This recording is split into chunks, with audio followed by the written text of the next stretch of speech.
CM Chandrababu రెండో రోజు కుప్పంలో పర్యటిస్తున్నారు. ఎలక్ట్రిక్ సైకిల్ పై ప్రజావేదిక వద్దకొచ్చిన చంద్రబాబు బేగిలపల్లిలో లబ్ధిదారులకు పెన్షన్లను పంపిణీ చేశారు.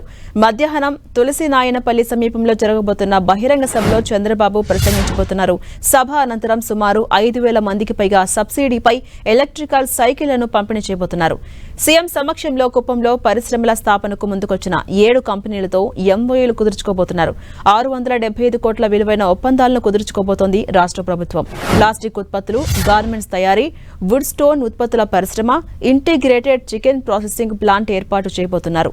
విద్యుత్, ఎలక్ట్రానిక్స్ తయారీ ఉత్పత్తుల సంస్థలతోనూ ఒప్పందాలు చేసుకోబోతోంది రాష్ట్ర ప్రభుత్వం.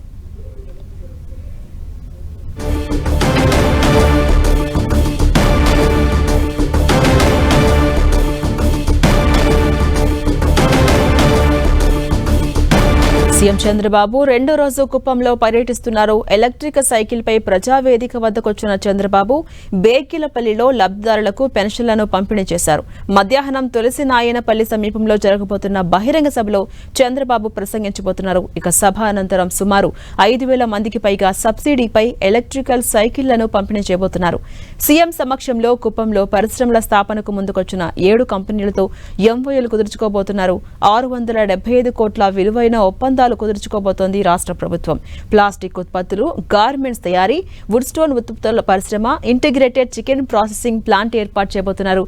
ఇక విద్యుత్, ఎలక్ట్రానిక్స్ తయారీ ఉత్పత్తుల సంస్థలతోనూ ఒప్పందాలు చేసుకోబోతోంది రాష్ట్ర ప్రభుత్వం.